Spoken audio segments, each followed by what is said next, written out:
This episode is brought to you by our Patreon supporters. Become a patron today at patreon.com/intotheportal.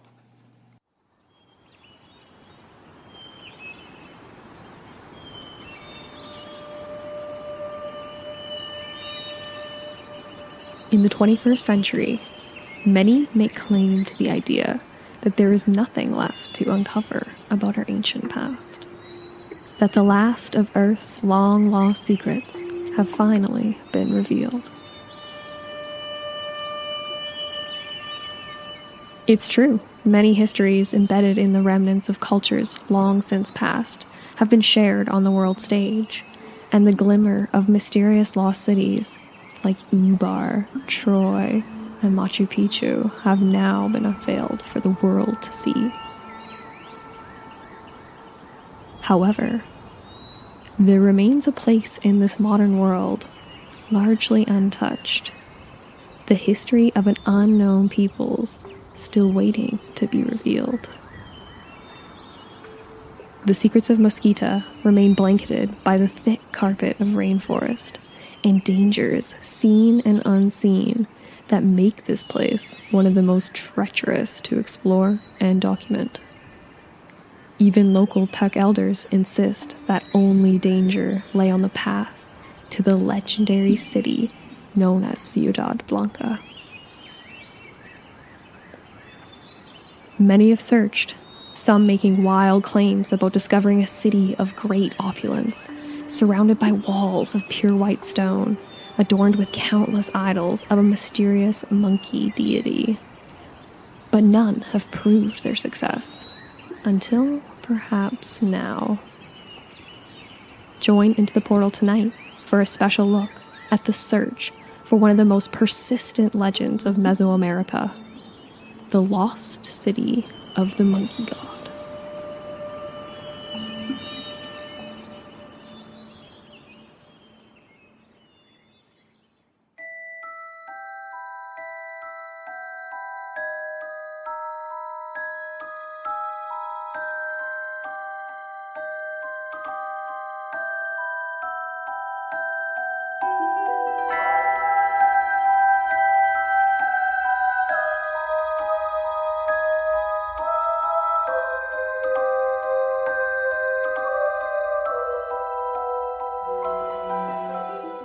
Hello, and welcome back into the portal. I'm Amber Ray. And I'm Andrew McKay. Back! Yes, indeed. Where else would we be? I don't know. I really honestly don't know where we would be. No. If we didn't have this to release on a Sunday night. Exactly. That would be bizarre. It would be very strange. I don't want to know what that feels like. No. Well, thanks for joining us, folks, and we are so happy to be here. Mm-hmm. We do have a bit of an announcement right off the bat. And it's not really one that we're happy to share, but we are going to anyway. Yeah. It really comes down to just life slapping you in the face. Yeah, punching you in the nuts. Yeah, all of the above. Yeah. But essentially, we are having to make some changes, lifestyle changes around here. A little bit, yeah. Which means our work schedules have been ramping up quite a bit. And unfortunately, we have not had nearly enough time to dedicate to the research side of the show. No, we have not. Mm-hmm. And so we have decided on a few things here. First, the regularly scheduled episodes are going to start to be parsed out over a 2-week period. Yeah. So you can look forward to 2 parts of the same episode, well, same topic. Yes. Similar to what we did in the beginning, right? With like Zerzura and yeah, a we few of definitely the did more 2-parters. Exactly, yeah, because some of them were so dense. We're like, "Ooh, dang, we gotta just divide this up." And to be honest, I feel like we've just kind of created that format for ourselves where we like to get into a lot of detail. So, like we're saying, and that you all are leading into, we are just not gonna have 4 episodes a month. We're gonna have 2 topics spread out over 4 weeks. Right. So there will be something every Sunday. Every Sunday. There'll always be something every Sunday. And we're still going to keep peppering in those Film Fridays with you guys' awesome suggestions, which we just have been loving. Especially the Reanimator, the last suggestion was awesome. That was so much fun. That was so much fun. But, I mean, This is, like Amber said, this is just something that hopefully is temporary, obviously, because we want to be able to keep dedicating, like, you know, we want to do this full time. I mean, ideally, we would do this for a living. Yeah. In the meantime, like, if you guys are craving more into the portal, obviously we have our Patreon, and that is, of course, the way we're going to be able to eventually do this full time and dedicate more research. But until then, we just have a few minor changes to make. Yeah. So that kind of wraps that up. Indeed. But at the same time, if you do become a paranormal scholar over on our Patreon community, you can get a bonus not so mini episode. Yeah, we call them minisodes. They're like 50 minutes. Yeah, that's at our paranormal scholar level. And then we do have the Ancient Explorer, so you can get a full extra episode. Full, and the mini, and a bunch of other stuff. It's pretty sweet. So there's lots going on. Definitely. But yeah. We're gonna keep it up. We're gonna keep it up for sure. We're definitely not going anywhere anytime. No, we're not. All right, what are we getting into tonight, Amber? Well, before we get into any of that, I did want to just welcome a new patron. Oh, of course! Thank you, Alan. Oh my God. We are so happy to have you on board. Yeah, that totally made my week. Thank you, Alan. That's awesome. And we also have a new review, 4-star review from what is this? I'm just... M.W. Ilsweski. I'm gonna say M. Wilsiski. Wilsiski. Yeah. That makes sense. Okay. 4-star review. Thank you very much. Love the King Solomon's Mines episode. So that's cool. That was one of my favorite ones to research. So that's awesome. Yeah, they really like the historical angle. Definitely. And then, of course, as always, this episode is brought to you by Coffee Gator. And we've got trivia question number 3 that's coming up at the break. And, of course, you guys can still answer the first 2 questions from our last couple episodes. All you got to do is go on our website, intotheportal.com. The tab is right there at the top. Super easy. We're not going to spam you with emails. Just get them in. We're trying to give you a free French press, people. And we know you know the answers. We're not going to send any emails to you except for the one telling you won. Exactly. If you win. Exactly. So don't worry about that. So anyway, stay tuned for that. Are you going to give them a hard time right now, Andrew? Or are you going to wait till we actually do? Well, I kind of just did a little bit, but I'll probably I'll reiterate that. All right, let's get into it. Okay. So what are we looking at here? We're looking at one of my favorite topics in all of everything that we cover. Lost cities are one of my favorites. And tonight, we're getting into the legendary lost pre-Hispanic city known only as La Ciudad Blanca, or the White City. Or, alternatively, the lost city of the monkey god. Totally. And I actually, when I was doing the research, I came across another one. It was just La Casa Blanca. La Casa Blanca. The White the White House, yeah. So I don't know. That kind of fits in there too. Yeah. Yeah, it's a really, really cool story, and I'm really glad we stumbled across it a while ago, actually, and we kind of banked it for now. But so La Ciudad Blanca has been a myth for a long time. It remained a pure myth for hundreds of years. Of people pursuing the glory, essentially, of uncovering this unknown city, very much like an El Dorado or similar other lost cities like Paititi and things like that in Central America. But all the efforts were seemingly proved to be unsuccessful, essentially, until the 21st century, when we had a team of investigators who tasked themselves with finding this legend and sort of piecing together all this forgotten pre-Hispanic history in Central America and looking for this obscure, long-lost city cloaked in the rainforest. So the investigation employed state-of-the-art LiDAR technology, and of course, I think it was British RAF, former military people, and they had all the modern equipment and stuff you could use. Yes. And we, And I actually wrote that little bit when I was just getting into this, and the more I looked into it, I was almost cringing when you're saying that, because it's like, they weren't the first by any means. There were so many that came before them, and this particular investigation that we're really going to get into heavily in part 2 of this episode actually took place in 2015. And there was actually one in 2009 that was quite significant as well. But there's inroads all over the sort of area of Mosquita, that sort of vast, like, largely untouched. There's swaths of it that haven't seen a human in probably 500 years. No. And I'm not saying humans and Westerners or like researchers going there. It's like literally indigenous populations. A lot of them stay away from these areas for reasons we'll get into. Indeed. But it's kind of sad, though, because there is these pristine swaths, but then there's also a lot of clear cutting going on. And this particular area that we're going to get into more heavily in part 2 was actually estimated to be overrun by deforestation within 8 years. So it's really good timing that they made it there when they did. Definitely. Yeah. Definitely, because that would have opened it up for not only, obviously, the rainforest going, but just it would have been looted, right? Totally. Instantaneously. Exactly. And they were even afraid of that. as soon as they got to the site. Yeah. And it was a team of probably at least 10 to 15 people, not including the Honduran military that was also stationed with them. Right. And at one point, one of the RAF members, former members, that was part of the team, just like, he made the comment, he's like, because everyone was like kind of arguing over whether they should leave the artifacts in situ, like where they are, or if they should excavate them for fear that they will be looted. Right. And everyone decided that it would be safe enough to leave it, but the RAF guy like kind of prodded Douglas Preston in the side and kind of said like, you know, the threat is already here because those Honduran military guys that are stationed, they're already plotting out all the points on their GPSs, and they're going to be the ones to come back. And that was just his personal. Well, he's probably not wrong. Well, I don't want to like say like those people are all just. Well, I know, but I mean, obviously, there's a lot going on, and so it's. I don't think you're making a heck of a lot of money being in the Honduran military. No, you're probably going to take an opportunity to snag something of value. Mm-hmm. The ultimate argument that won over was the fact that narco traffickers would have probably put up enough safeguards because it's their area. And so no looters would dare kind of venture in for fear of the... But of course, this is beyond... I mean, well, I guess maybe not at this point now, like we're in 2019, but this was not that long ago, like well beyond like where traffickers would have been. Like this is pretty out there. And just to be clear, like we didn't say it in the intro, but we are dealing with Honduras here. Oh yeah. Mosquita. Yeah. One of the most remote places in the world. It really is. And we'll get into that a little bit more. But you did mention something interesting. Mm-hmm. LiDAR. Yes. LiDAR. It's a game changer. It is indeed. It is amazing, this technology. It started off using satellite dishes in space. And what they would do is they would use lasers and like basically lasers, and they would penetrate. At first they were doing this in the desert. So this Arabian lost city of Ubar was found using this technology. Very cool. And this guy, Ron Blom, he was like the lead researcher for it.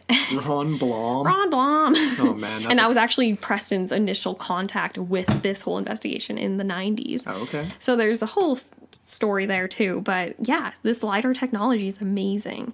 And so when you apply it to the rainforest, obviously we're not dealing with sand, but we're dealing with something very similar where there's lots of perforations, lots of areas where light can get through, and then they can actually map the ground. It's amazing. Yeah. I thought this was a really interesting quote just on the topic of like how extensive these sites are being revealed to because of this LiDAR technology. Sorry, that was a weird way of saying that. But essentially, this was from a guy named Marcelo Canuto. He's with Tulane University. He's an archaeologist, and he's also with National Geographic as an explorer. And he just said here, the ancient Maya never used the wheel or beasts of burden. Yet this was a civilization that was literally moving mountains. Which I thought was interesting. That's pretty profound. That's what they're finding, like mountain-sized, like architectural remnants and stuff. Absolutely. Well, the pyramids very similar to the ones in Egypt. Exactly. Giant blocks. Totally. And this quote in particular references the ancient Maya, but this applies to all over Mesoamerica. Absolutely. Mm-hmm. Yep. And then on the topic of just LiDAR in specifically, there was another member of his team, Francisco Estrella Belli. Francisco. And he said here, LiDAR is revolutionizing archaeology the way the Hubble Space Telescope revolutionized astronomy. We need 100 years to go through all the data and really understand what we're seeing. That's kind of crazy to think. That's insane. Because here's the thing. People, mind-blowing. Even before LiDAR's become a mainstream thing, and actually, I mean, we'll talk about this more in part 2, but I mean, even for these expeditions into the 2000s, like it wasn't easy to get a LiDAR machine. It's not like it's cheap and accessible. Exactly. Right? It is expensive and non-accessible. Totally. And people would have been thinking, 10, 15, 20 years ago, like, we've found everything because we've got helicopters and planes and satellite dishes, right? You can't see anything beneath the canopies of these jungles. Not with You'd be your dropping bare basketballs out of the plane as you go by, and you'd be seeing them on the tops of the trees. That's how dense it is. Like, there's no getting through except for billions of laser beams. Very true. And a good point that you just made there is the expense and also the complications of using a LiDAR machine in a Cessna Skyrocket plane. So it's a really tiny little plane. And essentially what you need to run that machine is a piece of equipment that you can only get from the US military. Mm-hmm. And it essentially is, oh shoot, I don't have the notes in front of me right now, but it's kind of this, it's like a leveler almost. So it's like an auto leveler, so you get the best image or whatever. Something. Exactly. That's probably just layman's But you need so much security clearance just for this one little tiny, it's like the size of a coffee can apparently, but it's like so expensive. And it's actually used to track like rockets as they're airborne, so like missiles, so people know exactly where they are in the air at all times. Oh, we need to talk to Chris about this. Totally. He have lots more to say on the matter. Oh, he would have a ton to say. Because we're dealing with NASA too, right? In this like satellite technology. Right. We should reach out to him. Yeah, we should. Oh, Chris. Let's call him right now. He likes last minute. Last minute. Hey, Chris, we're right in the middle of recording. Do you want to be on the show? Oh, man. All right. So let's get into... Yeah, so where is this city? Definitely. Like, we're going to be focusing on this main guy, Douglas Preston, who was the lead writer for National Geographic and wrote this book called The Lost City of the Monkey God. But we're going to be focusing on that in part 2 of this 2-part episode. And he chronicles this journey, and it's epic. It is amazing. It's Can't wait really, to get into really cool. But before that, part 2, obviously. So where exactly is this white city? Let's get into the history. Let's do it. So somewhere in La Mosquita rainforest. I love saying that. It's awesome. I hope I'm close, at least, to my pronunciation. Yeah. It's approximately 32,000 square miles. And this region has been referred to by early maps and cartographers as Portal del Infierno, or the Gates of Hell. And there's a bunch of different reasons for this, but... how perfect is that for our show? Awesome. I mean, as soon as I read that, I was like, what? Yeah, definitely. So yeah, it's one of the most dangerous, most inhospitable places on Earth and one of the least penetrated natural regions, as well as due to like the thick canopy, the rainforest itself, tough to navigate, peaks and valleys, and also obviously the deadly things that are in there. Pools of quicksand that can swallow a person in seconds. And people hear about that in stories. That's a very, very real thing in these places. There's also deadly predators, such as the fer-de-lance viper, which is one of the most venomous snakes. So freaky. Yeah. And they strike unbelievably quickly, to the point where I think he references in the book, we'll probably get into this part 2 as well, but the snake guards that they had... Snake eaters. They actually weren't even rated to the level to deal with the fer-de-lance, I believe. Or there was some issue with it. A main thing that was the gloves. So they needed like scuba grade gloves and stuff like that, because that was the only grade of rubber that would actually not have the fang penetrate. It's insane. And even, so if you literally are bitten by this snake, I didn't like go into this too much with our research, but essentially what happens is, first of all, you're bound to lose the limb that was just bitten. Second of all, you're probably going to die right away unless you're airlifted to a hospital within 20 minutes to half an hour, I would imagine. I can't remember what the exact time frame was. But yeah, even if you are managed to successfully amputate or shed away. Okay, there was this one team member, Steve Elkins, who was the actual lead of this 2015 expedition that we'll be getting into.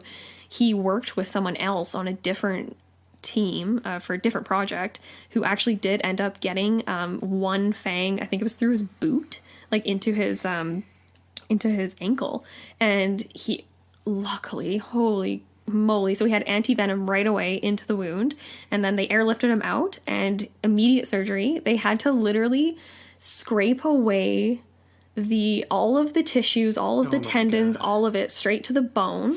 And then they had to take a chunk of his ass and put it where the missing flesh was so that he could continue to have a limb. All from just a little nick from a fang. So a full out bite, you're toast. You're done. And they only took 7 anti-venom units in with them when they went, and they probably should have taken close to 20. But anyways, well, they were feeling pretty confident about it. Yeah. And it ain't just the snakes. There's also bullet ants. And the thing with these things is that they're not on the ground; they're lurking in the trees, so they can drop on top of you. And apparently, it's exactly like how it's described in the name. It literally feels like a gunshot wound in terms of the penetration of their venom. Oof. That's bizarre. A gunshot from a natural animal. That's crazy tall. Anyways. Could you imagine if you accidentally grabbed a branch and just went showering down on you, all these bullet ants? Or even fire ants, that would be like... Which would you... I think I'd probably rather have fire The fire ants, definitely. Yeah, the bullet ants, you'd probably die, actually. I wonder... You'd go into shock, for sure. Mm-hmm. Anyway. The other thing Getting about this... 1,000 million bullets at the same time. 1,000 million? Very technical there. Yep, very technical. Anyway, the other thing about this place is it's obviously slow moving, and that's to be expected, obviously. Like, people who are familiar with Percy Fawcett's story and stuff like that will know this. I mean, you're traveling approximately 2 miles a day, and that's when you're going, like, hardcore. Yeah. 2 miles Not even a stopping. day. That's Crazy. like a full day. That's like a 12-hour day. That's pretty crazy. So you're traversing this terrain, obviously wading through lagoons, jagged mountain ranges, and ravines, and they're cut through its endless jungle. It's endless jungle. Mm-hmm. This place is insane. It is really insane. And, you know, not even just the natural horrors that are lurking in there. There is, like we alluded to earlier, Right. it is pretty much a lawless area that is controlled by drug cartels. Yep. And so, essentially... if you're a member of like the US government or even just an American in general, but if you are actually government personnel, the State Department absolutely forbids you from entering the Mosquita region. Simply Really? because of that. Because it's almost as if it is sovereign nation territory of these cartels. Like, no one's coming to help you. Well, not everything, sorry. About 80% of all cocaine that comes from South America finds its way through the Mosquito Range before it goes to the U.S. Because it's just so untouched. Exactly. And not only that, you obviously do have other people around, poachers, illegal loggers, deforesting the area, either for the wood, like the mahogany, like the hardwoods, Right. or just to create space for cattle to graze. That's a big reason. And then, of That's course, absurd. I don't know what the actual murder rate is, but essentially Honduras has the highest murder rate. I feel like maybe Yeah. Russia tops that, but I don't know. No, it's definitely Honduras. Maybe El Salvador, possibly. Actually, that's not true. Doing so hot Or what about these Colombia? days. I mean, they're all not... I mean, Colombia's definitely improved over the last few years on the world stage and stuff in their economy. But yeah, Honduras and struggling. But yeah, I mean, it's not surprising, right? No, it's really not. They've had a rough go, internationally speaking. It's a lot of turmoil, Yeah. and for a lot of political corruption. yeah, it's just and a lot of Western civilization was but anyway, we're not getting into that today. Yeah. But yeah, so essentially, even now in the 21st century, literally hundreds of miles Canadian. of the Mosquito rainforest remain scientifically uninvestigated and largely uninhabited. And so, yeah, like how to stay safe in this rainforest. It was kind of funny. The very first chapter of Preston's book, The Lost City of the Monkey Lost City of the Monkey God. Holy moly. He actually went over a few things. Like, he had like a meeting with this guy. His name was Andrew Wood, and he was part of the British SAS. He essentially... SAS. I said RAF. I'm an idiot. Oh. I didn't correct you. I had, well, you know why? Because that has to do with our third trivia question. It does. So anyway, that's you'll get my my mistake there, folks, in a second. So he had some good advice to offer to these people, and he was kind of referred to as Woody thereafter, but his real name is Andrew Wood, and he was, like we said, he was like basically the hired protection / what do you call, like, he would basically go and like make the camp, and he would make sure he had his own company. Actually, it was a company called, I think it was called like the film, something to do with like getting film crews out into places like this. Exactly, because this guy came from a military background where it was literally special ops getting dropped into exclusively like jungles and dangerous places for both animals and people. Exactly. So he had a lot of advice. One that I thought was kind of interesting and very simple and very easy to forget. Never step over a log. Huh. Never. Always step on top of it with both of your feet. Look to the other side before you step down, because 9 times out of 10 there will be a fer-de-lance or some other viper like lurking right there, Like along the edge of exactly, the log, like right nestled in there. Another thing, never grab a branch from above. It could be a snake potentially, or it could send a shower of fire ants or even worse, bullet ants down your shirt.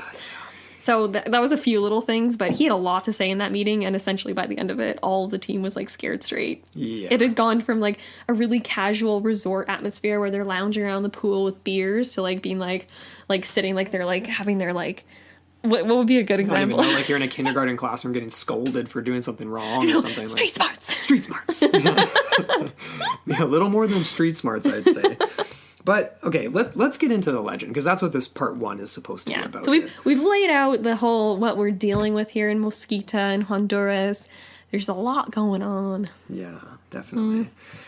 Okay, so here's the breakdown of the legend, and we're going to kind of go through some of the earliest myth making that's attached to La Ciudad Blanca, because we think it's really important. And essentially, since the earliest days of European conquest of the Americas, as you can probably imagine, the Central Mesoamerican indigenous legends, were filtering into these, conquerors, right? And these were, again, well, conquerors and gold seekers. Gold seekers specifically, right? And then they were making their way across the pond and spreading internationally.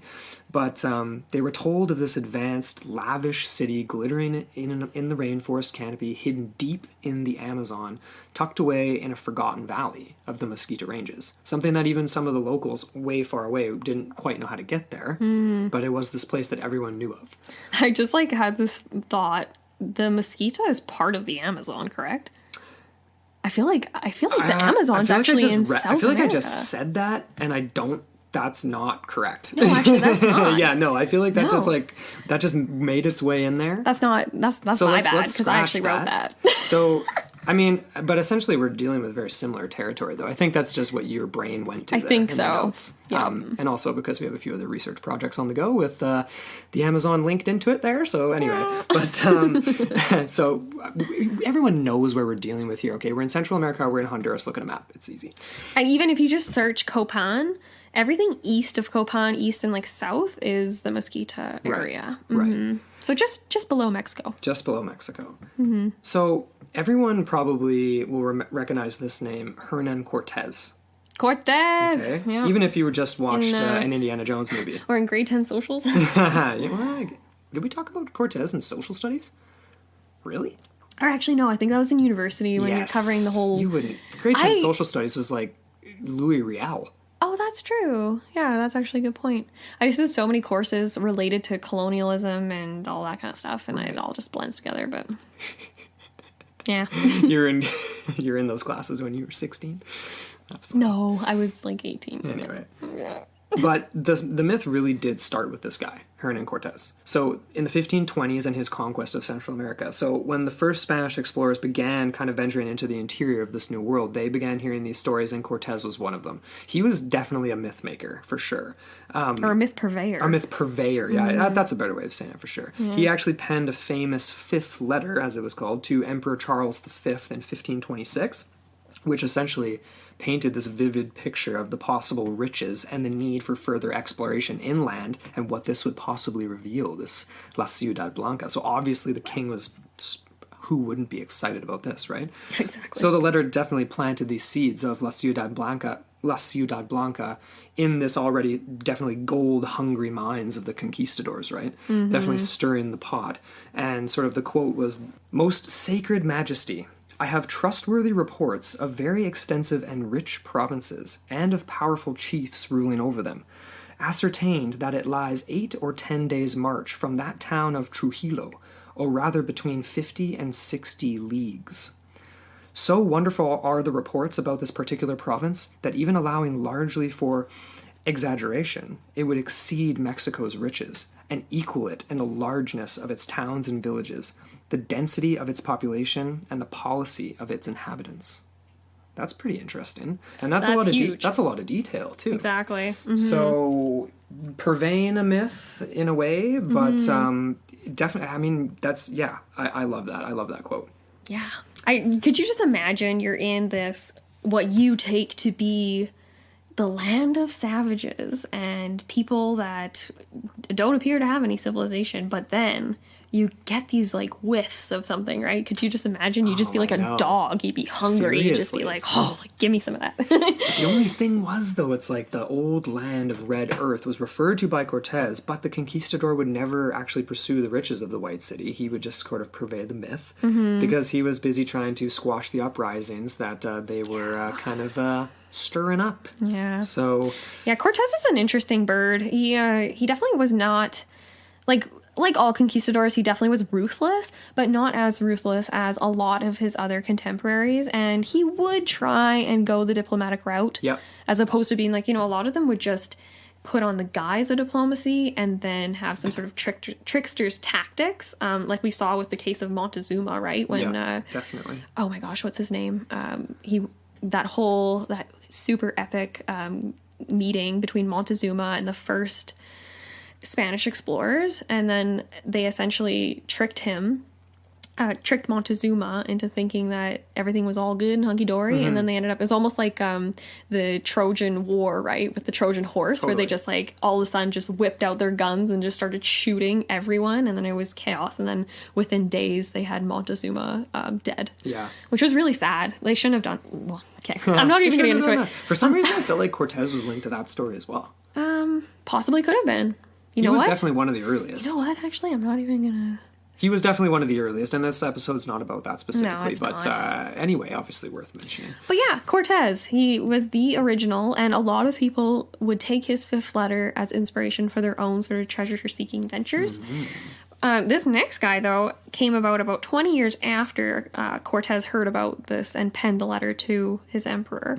And this was a Spanish missionary by the name of Cristobal de Pedraza, And he definitely wasn't a treasure seeker. He wasn't out for gold, riches, none of that. He just actually kind of came upon this amazing scene when he was high on a bluff somewhere in the Mosquito region. No, he wasn't high, but he was high on a bluff. Like, sitting high on a bluff. I'm pretty sure that's what everyone thought you meant. Did they? It's not high on a bluff in BC. I don't know. Anyways, but he was just traveling through the area, and he had some guides with him, and then essentially he witnessed what he described as like an extravagant, lavish looking white city, just pristine, in this, like, in the middle of this jungle, in a valley, right? Because he was on this bluff. And then he basically described how it was spread out in a river valley. So this becomes really key later on in this 2015 expedition. Right. Preston, in his book, he included Pedraza in his in this one chapter, and he described how essentially the Indian guide told Pedraza that nobles in that land took their meals from plates and goblets of gold. However, Pedraza was not interested in such things, so he just moved on without descending in to explore the city. Which I'm thinking to myself, like, if only you had just You were gone right there. down. You were so close. Like, because then you could get the whole other side of it. Is this still inhabited? Is it, you know what I mean? Like, was this guide referring to something in the past or in the present? Right. Because for me, a huge part of this mystery is when the city was actually evacuated. Yeah, that's a good question. Or abandoned, or whatever you want to. Definitely things get overgrown really quickly in the jungle. So if he had a clear view from a bluff of this white city, you'd think that it would have either been inhabited or very recently evacuated, because you wouldn't be able to see anything. That's true. And, a lot of skeptics of the White City will actually claim that at certain areas in the Mosquito Ranges, you get these exactly that, like bluffs and cliffs, limestone cliffs, that can, at a distance, resemble a white wall. Right, that's right. I remember reading that as well. Yeah, so you get a little bit of murkiness. It's almost like, that's very much like the mirages and looking for Zerzura. And being like, there's the, it's the classic mirage there, but it's like, there's the, what were they called again? The, like like where they would go to these watering holes, essentially. Oh, the wadis. The wadis, right, yeah. Anyway. Watering holes. So essentially Pedraza contributed to the myth-making side of this White City legend, and his early story, along with other missionaries and conquistadors, would ultimately fuel the imaginations and curiosities of those to come later on. Anthropologists, archaeologists, a lot of people started collecting stories of what I referred to before, Kaha Kamasa, or the White House, from local Pek peoples. So these are people that are residing, they're indigenous inhabitants of the Mesquite region. Hondurans. Exactly. And it's really interesting because despite all of this fuel, the extreme hostile nature of anything east of Copan was just preventing everyone from sort of venturing further. It was just so hostile. It was so treacherous, like on so many different levels. And without the comforts of modern technology, aka helicopters airdropping you into something, like, could you imagine trying to undertake this? Like, I can't. No. I'll take my armchair. Just do my guys, research like, from here. It really makes you think. I mean, because we've watched that movie where it's like Percy Fawcett's life. It makes you think twice about guys like that. That go to True. That go to do Not that. to say, like, I honestly think. And I don't mean think twice in a bad way. I mean, No. like, I'm like, wow, like, Yeah, like, admire in awe. that ballsiness, because It's funny that you say that, the whole Percy Fawcett and all this stuff, because that is always inspiring to me. That always makes me want to get out and go into the field. Yes. But there is something about this Mesquite region, something specific that I won't say, that will prevent me from going there ever at all costs, because it is not fun. worth it to me until something changes. But anyways, Let's we're just not going to say get into it's that. less than This ideal. is me trying to say something without saying something. Sorry, guys. No, it's okay. That's okay. But anyways, yeah. So we gradually over the centuries, we have this coalescing of this legend, many legends of this grand tale of a white city, alternatively called the Forbidden City. And a lot of people argue that these are not the same stories. So let's just be clear about that right now. We're not suggesting that it's the same, but we're saying that there is something out there. Definitely. Absolutely. And the story did, like you just alluded to, change over time, right? And in the 1920s, it was kind of, there was definitely remnants of it leading up to the 1920s as well, but it was picked up again, so to speak, in the 1920s by an ethnologist from Luxembourg named Edward Cosimius. Cosimius? I think it was actually Consimius. I actually Consimius? didn't put the N in there, sorry. Okay, Edward. We'll just go with Edward. Edward. An ethnologist, and he essentially made some headway into the more sinister aspect of the legendary White City that had developed into this phrase that people had become referring to it as the Forbidden City. And he came up with this while researching in the area. The locals kept relating this to, they kept referencing this White City and how it was cursed, right? And those who dared look upon it or venture there were essentially doomed to die. And we've heard, Why is that? I mean, we've heard similar things, like, you know, with maybe Egyptian curses or something like that, but this is different. Like, there's something about this that's interesting, right? Yep. And this is the 1920s, so this is well after any Spanish smallpox and diseases and type things were there at the beginning and would have wiped people out. True. But did that carry over is kind of my question here. Sorry, we going Consimius? I think it is. Okay. Consimius. Consimius, he, unlike Cortez, repeatedly attempted to actually hire guides to take him into these locations, but everybody refused. So that's interesting. They claimed ignorance to it, but it was pretty obvious that they just didn't want to go in fear of their lives, essentially. And, you know, it's funny, I didn't include this in the notes, but actually there was an anecdote from these locals that Consimius was in contact with, and they related how one of their members had visited the White City, and he brought back, I can't remember, I think it was a monkey idol. Okay. And he died shortly after. And they didn't say how. So, yeah. Ominous. Ominous indeed. So, yeah, okay. Then there's this rubber trapper comes into play. Or sorry, rubber tapper. You gotta trap that rubber, man. That rubber's getting away.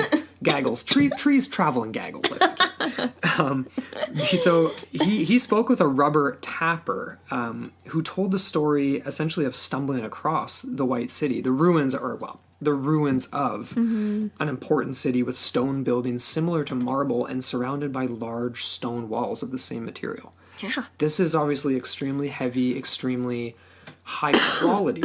Yeah. And in the middle of the friggin' jungle. Can you take what he's saying with seriously or with a grain of salt? I don't know, but obviously this kept I'm gonna take him seriously, the rubber tapper, because he's not out to find the city. No, It's not he's like he's like tapping rubber. it's not like he's trying to like support or like defend his aims or anything. Like he was literally just passing through and he's like, what is this? Right. Yeah. What? Could you imagine stumbling across that? Like if it was situated in a certain way, it would almost be like 2001 A Space Odyssey. Yeah. Like you're walking into the jungle and then all of a sudden there's like this perfect like rectangular marble slab like standing in front of you. Mm-hmm.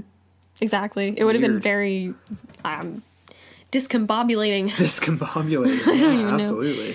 So yeah, essentially by the the early 1930s, 1819, the 1380s. Got the old prospector. Yeah, you got the prospector voice. I'm not sure why that came out. Yeah, this is not a gold. Because we're talking about rubber, we're not even talking about gold prospecting here yet.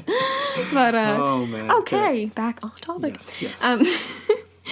So as late as the 1930s, the legend making of the White City was definitely in full bloom.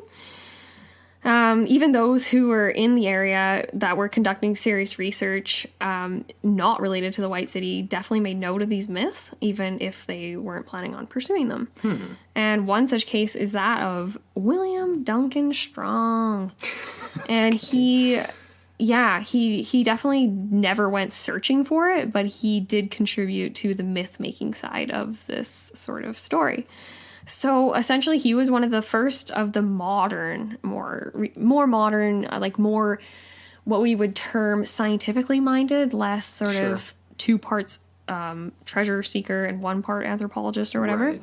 But essentially, he was sent by the Smithsonian Bureau of American Ethnology to determine whether or not Maya civilization extended past Copan. Okay. So by this point, Copan was very much a known site, along with a lot of like Chichen Itza, a lot of sort of Mexican-oriented Maya ruins. But anything east of that hadn't really been explored. So he was tasked with that sort of mission. And when he went there, he actually determined that the ruins he was seeing were actually part of a separate culture. So he defined this as distinct from Maya, and there was this sort of unique structure that they refer to as mounds, and the most famous version would be the Floresta mounds. Okay. And so these are they contrast the stone structures of the Maya.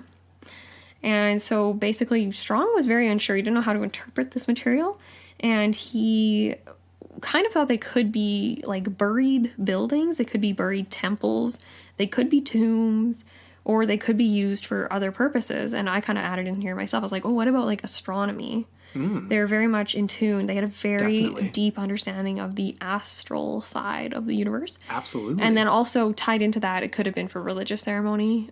We do get a lot of examples in Maya culture where sacrifices would have been on the altar at the top of the tower or the pyramid, and it was very highly symbolic. Definitely. Yeah. Yeah, those are definite possibilities. I mean, obviously it's hard to tell, right? Like you see something set into the earth.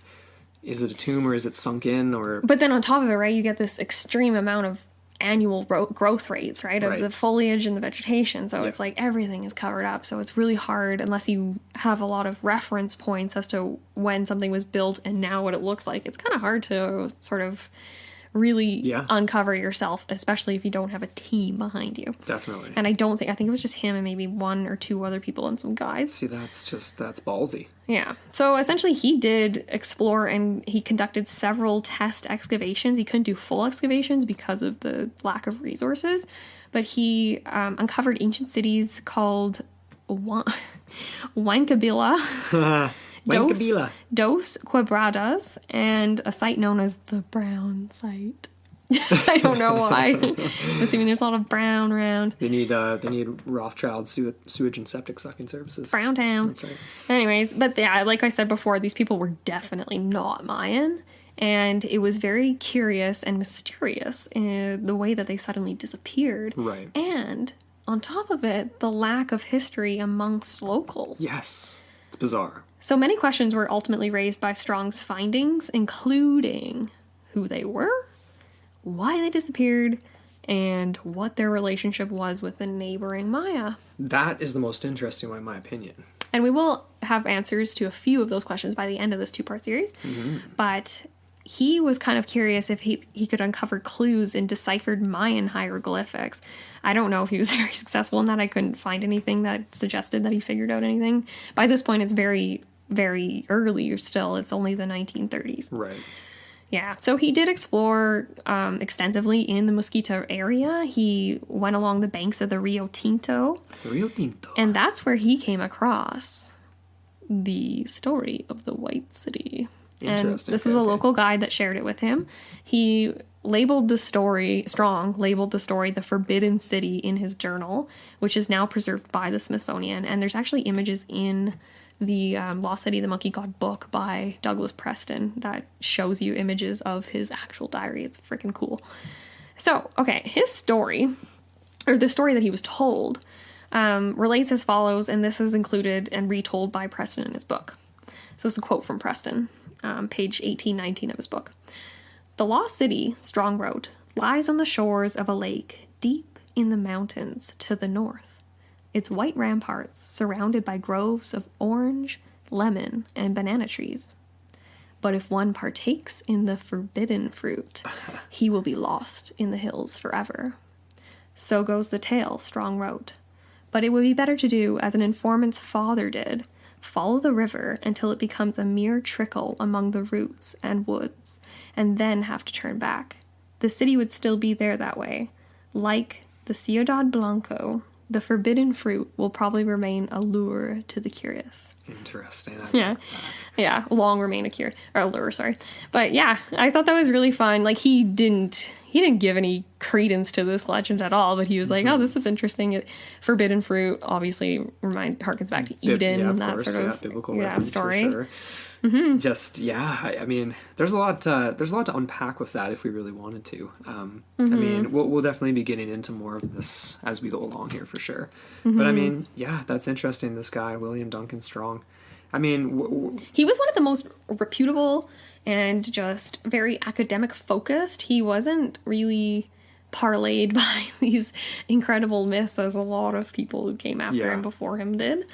But and the question, I mean, it's so the question of how they were related to the Maya or traded with them or were sworn enemies of them possibly, because for there to be no record or possible indication of trade or items coming from different places, even if it is in the same type of you know what I mean? Like, you'd think there may be some sort of a reference point.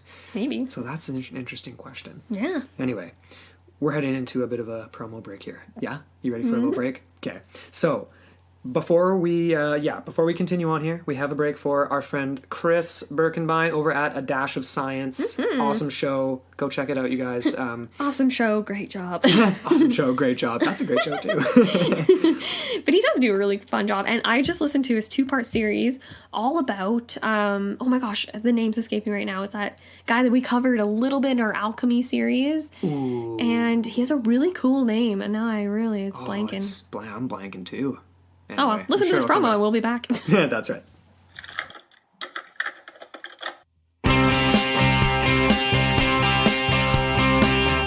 Hey everyone, Chris here from A Dash of Science. You ever wonder how we evolved from apes, even though there's still apes around? Can't figure out why we don't have a cure for cancer or why we aren't gene splicing the hell out of everything? Maybe you find yourself wondering why we aren't going to Mars yet, or how come we're not headed full throttle towards all those habitable planets that NASA's found. If any of these feel familiar to you, or you just enjoy hearing about science, technology, engineering, and medicine, then come check us out. At A Dash of Science, we take these topics and put them in a chokehold until they submit, until you get all the answers you never knew you wanted. So make sure you check us out at your favorite podcasting app, or visit us directly at dashofscience.com.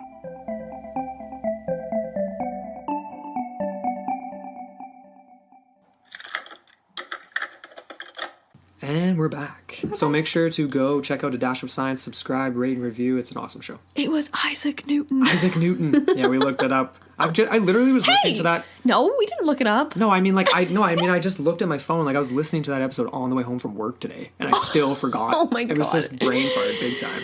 Anyways. That's funny. So, but, okay, before we continue on here, like we said, we've got our third question for our Coffee Gator contest. Before I say it, though, you guys can still answer the first two questions. True. And to be totally honest Bank with up you, those answers. I'm Bank going to up be the- harsh on you guys. This has been a little bit pathetic.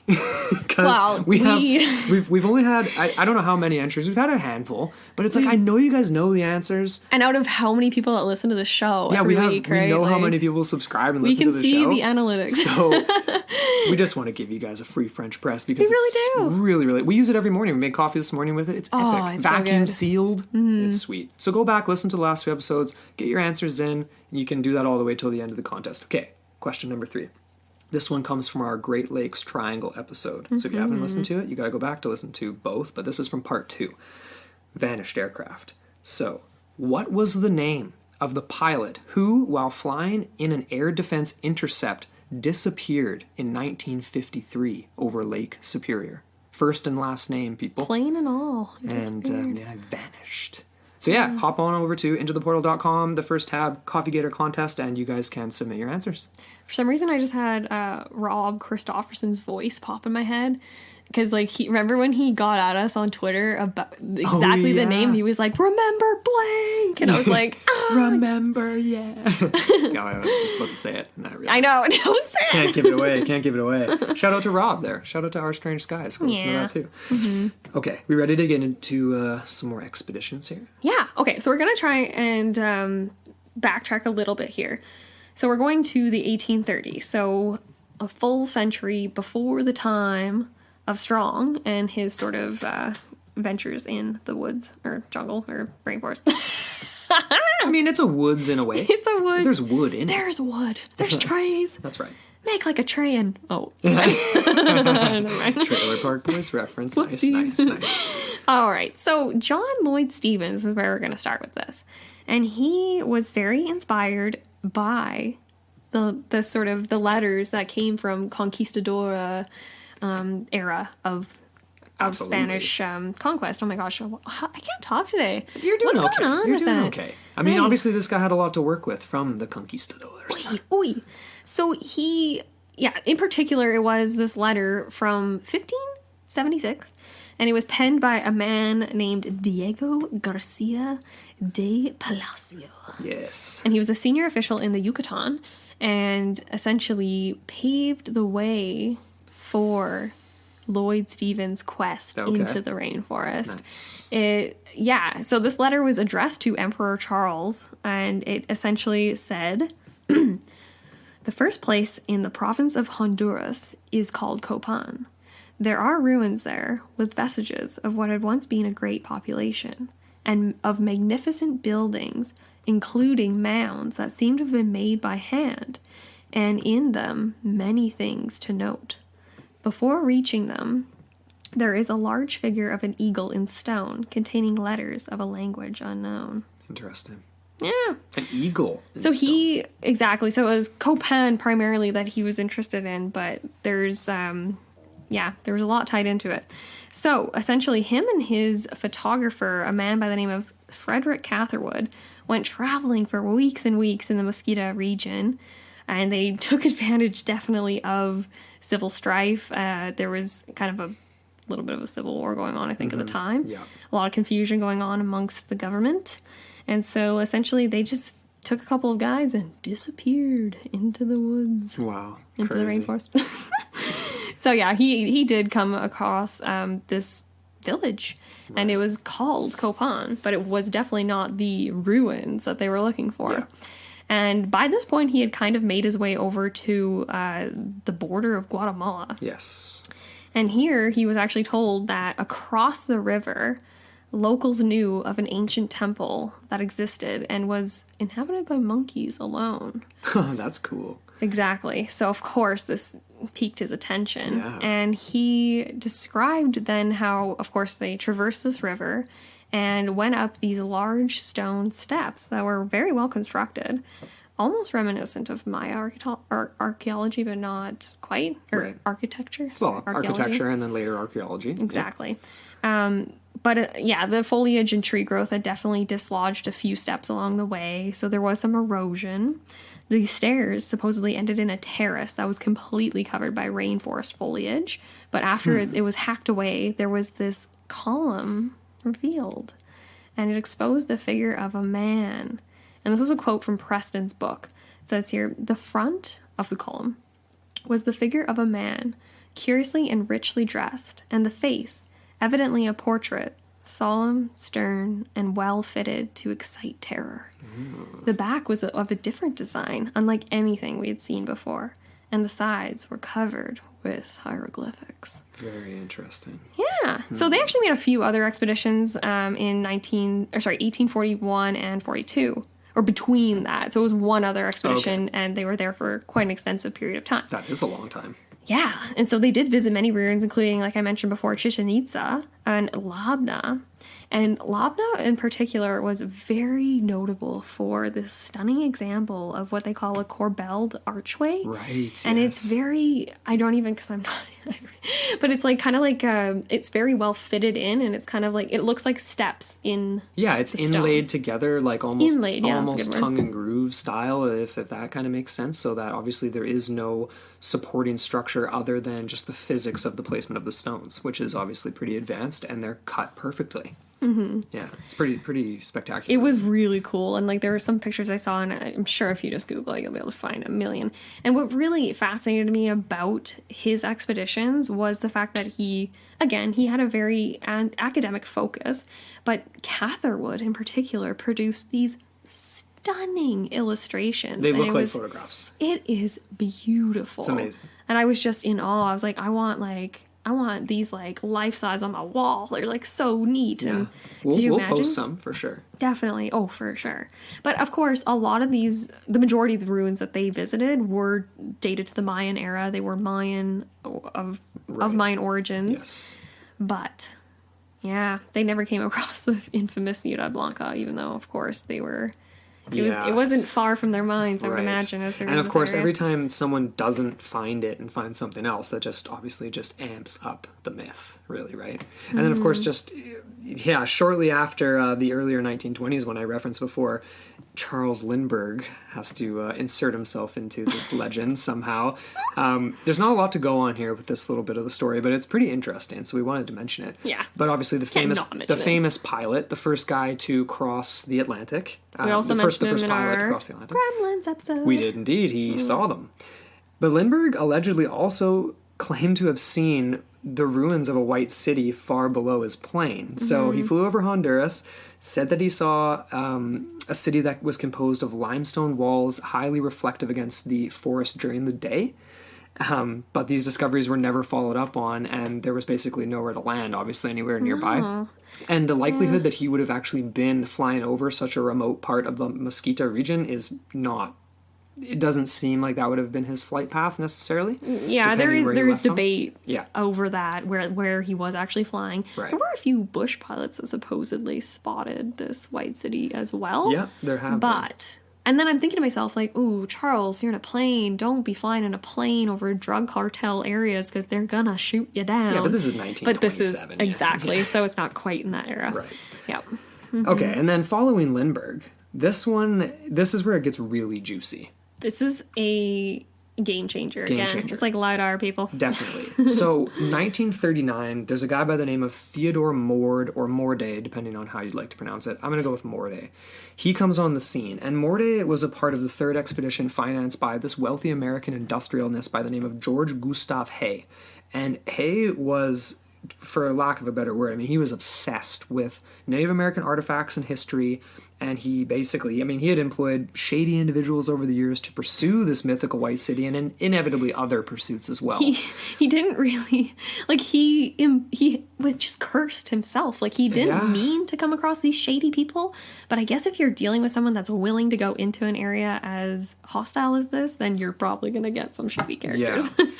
So it was Morday's infamous, and that's how it's referred to now, and you'll find out in a sec, infamous third Honduran expedition that would change the landscape of this search for the White City. And Douglas Preston, who wrote the book, relates how without this fateful trip of Morday's, then the misguided quests for the lost city that basically littered littered the decades of the 1950s and 80s, it would never have even taken place. So Morday basically was the driving force for a lot of these searches, right? So, yeah, essentially without him, many, including Preston's subject Steve Elkins, would have not even come across the legend of the White City. So hugely important, Definitely. right? Like, he contributed a lot to fuel the imaginations of the later half of the 20th century and into the 21st for this particular legend. I got a quote here to read. So, okay. And this is from The Lost City of the Monkey God. So, in 1939, adventurer Theodore Morday claimed... Oh, it's actually not, no. Oh, it's not? No. Oh, sorry. Anyway, quote. Where is it from, actually? It's just from Wikipedia. Okay. That's okay. In 1939, adventurer Theodore Morday claimed to have found City of the Monkey God, in quotes. So, which he and earlier explorers equated with the White City. So this is where we get this diversion in the name. However, he never provided a precise location. Thanks, Morday. And then, of course, he died before returning to the region to undertake any further exploration. Yeah, unfortunately. He never provided a precise location. He never even told his patron. Which doesn't was make Hay. any sense at all. Anyways. How would Hay not have demanded it? Like, that would almost have been his legal property rights. It would have, which is very confusing to me. I don't know how that relationship actually played out once Morday made it back to the U.S. I would love to have been a fly on the wall for that. Oh my god, no kidding, right? Yeah. Anyway, Morday would describe in great detail a city walled in with white stones, set apart by many stone effigies of monkeys, including one massive stone idol of a monkey which was worshipped as a deity. And then in an interview with the CBS in 1940, he actually stated, quote, "Today the Indians near the region fear the very thought of the city of the monkey god. They think it is inhabited by a great ape-like hairy men called oolaks." Okay. Yeah. There's stuff to unpack there. There's a lot to unpack there. We're getting references to essentially a Central American relative of Sasquatch, potentially. That's or something like that, or prehistoric ape of some kind. Yes. That's weird. The oolaks are a unknown, as in not recognized, class of hairy hominids known to have dark, thick black fur, stand about 5 feet tall, and I believe are quite aggressive. And there was one story I was just getting into before we sat down to record this, where essentially there was a guy, a Mesoamerican native, that had a herd of horses, and one day he went out to check on the herd, and one of his horses had like his mane just tied in a bunch of knots, and he asked one of the stable boys, I guess, what had happened, and he said, "Oh, that was a oolak." And there was actually several different names that these creatures go by in the area. And it depends if you are relying on the Hispanicized version of it or the earlier. Right. So the question is, ultimately, how much does this tie in to this diversion from the White City to maybe the name, the City of the Monkey God, if these things were kind of like the kings of the jungle, so to speak. Exactly. Ape-like that could gods play to into worship it perfectly. or be afraid of. Yeah. So that was really cool. I was like, I had to include that in this story because even though it is a tangent for sure, like that is bizarre. Epic. And Mord, he was a character, and the more he talked to the press, the more detail the press got out of him. Yes. The more fantastical the story got. And so poor Mord, he like we said, he never revealed the location. And before he could actually plan a return mission to sort of go back, because he did bring a few artifacts out of the area with him to sort of support his claims. And unfortunately, this is 1939, so what happens? Yeah, World we War get a little II distracted. kind of steps in the way. And so we get that intervention, and Mord actually never returned to excavate his finds. And he ended up hanging himself in his bathroom in 1950. He was very depressed, and he had definitely sunken into alcoholism, as it was called. Or, well, as the story went. Yeah, as the story referenced. Exactly. We don't really, so, likely. From then on, Mord, he provided this new linchpin, this new inspiration for all the people to come with him. And so now we're talking post-World War II era. We're getting a lot of advancements in modern technology. And until the 1990s, when LiDAR kind of became a thing, the myth of the White City took a back seat. Yeah. And there yeah, there wasn't a lot of more advancement into this sort of harsh area of the Mosquito region.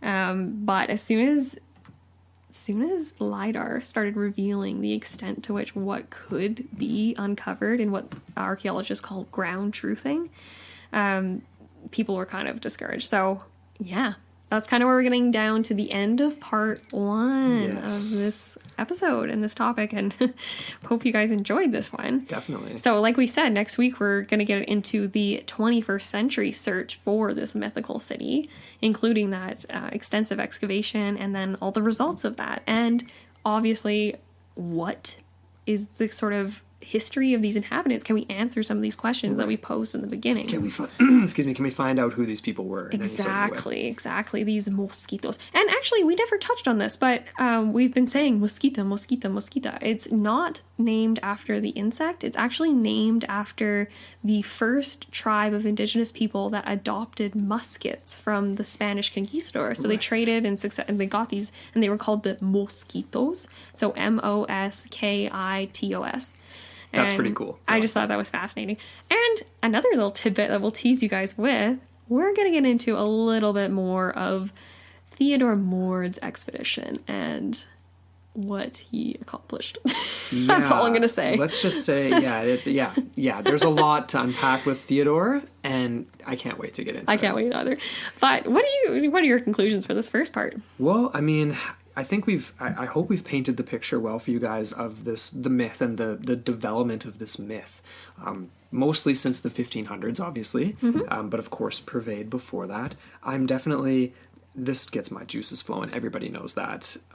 To be able to find a city, but then possibly the treasures within it. And we're doing that. This is kind of one of the first current events, almost, so to speak, episodes in a way. And I just can't wait to see what's found.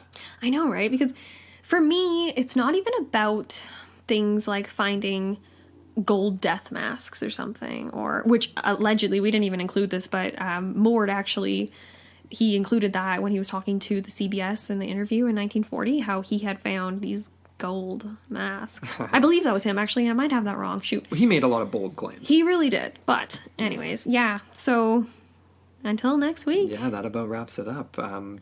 Of course. You can always get at us on our socials. Yeah. So we're always active on Twitter. Come at us. Into the Portal 1, and follow us on Instagram at Into the Portal Podcast. Shoot us your ideas as usual to Into the Portal mailbox at gmail.com. And don't forget to get your Coffee Gator questions in, people. Yes. Drink better coffee with Coffee Gator and get 15% off your purchase if you insert the code QUARK, spelled QUARK. That's right. At the end, at checkout. So go check out their stuff. They've got a lot of really cool products. Like really sweet stuff. Yeah. More than just French presses. Like it's more. Really, really cool. If you're into coffee like we are, I mean, definitely worth checking it out. Definitely. So thank you everyone who happened to check this episode out.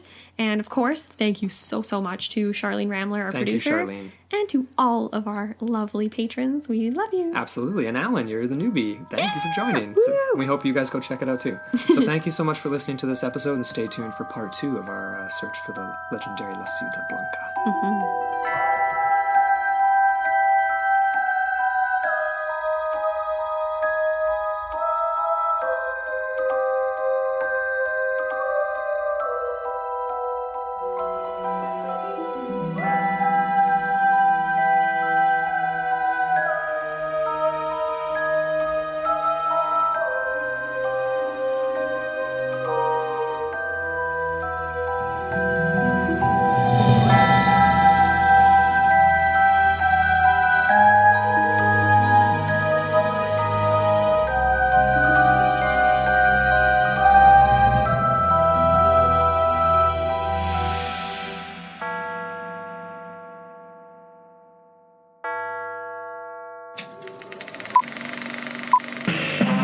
This was a podcast from the Podfix Network.